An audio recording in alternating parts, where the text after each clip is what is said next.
I get it. I see both sides. I know last year you had the Ohio State Buckeyes who won the whole thing It was like a what, seventh seed, as eighth seed? eight seed because they played Tennessee in the nine at home. But they didn't even beat Michigan, which I love. They didn't beat Michigan. They didn't play for the Big Ten championship. Yet here they are as eight seed, I believe it was. If I'm wrong, forgive me. Marched all the way, marched through a gauntlet. Played Oregon and Texas and Notre Dame and Tennessee. I mean, I'm talking played blue bloods, and then just this past week have beat Texas. And I think they play Grambling State this week. God have Who? mercy on Grambling State. Look it up for me, but I think they play some. I think it's Grambling State. So imagine your last five games, you're looking across the line of scrimmage at those programs, and now this week you see them. Yeah. I hope Grambling's getting paid because they're about to get destroyed. Um, That game's in Columbus too. yeah, but my original point was I think with the 12 team playoff, you can have these kind of games because a loss doesn't destroy you. In the past, losses were a little more detrimental, a little more damaging. One or two losses, two losses and you were questionable, but two or more, you likely weren't getting in the four. But expanding that has allowed us to see these games. I mean, look at the huge games we had. Bama against Florida State. I know Florida State struggled mightily last year. Again, that was an upset as Florida State took down the mighty Bama roll tide, took them down. LSU Um, Clemson. but that's two huge programs that we got to see on week one. LSU at Clemson. I mean, Death Valley Tigers, so much in common. And we'll talk about this in a little bit. Nobody thought this was going to be a huge game, but North Dakota, Kansas State. Kansas State was almost 2-0, and almost Oh, took and in, two. or excuse me, 0-2. Yes, they were almost no wins, two losses, because they almost lost to North Dakota. The Hawks, which stands for How About We Keep Sioux.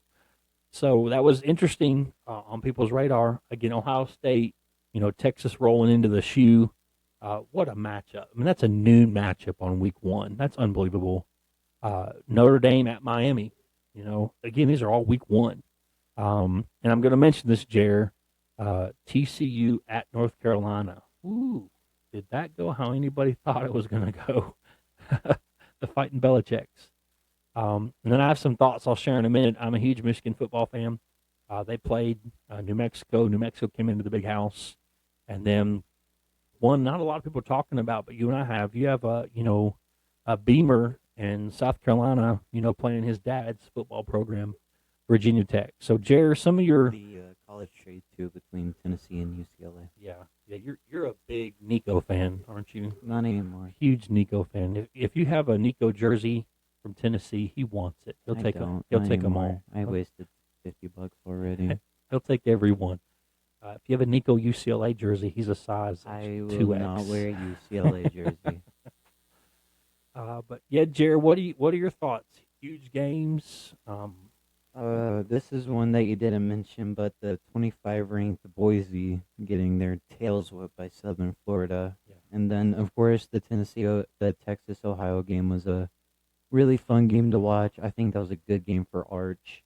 Not the way he played good game, but that was a good game for him and his probably development through his time in college. Because what if what if that's what they had as a playoff game, and that's the first time he's exposed to a top five team like that, and now top one team in the latest shift.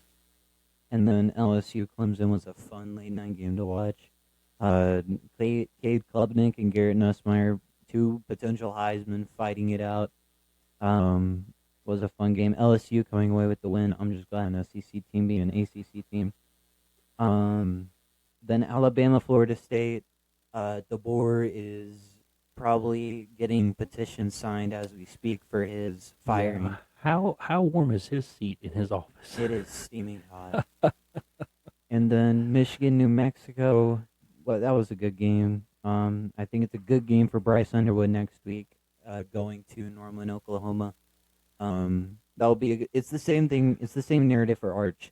He probably needs that type of exposure because last year Arch didn't really play much. He sat behind Quinn Ewers his entire freshman year.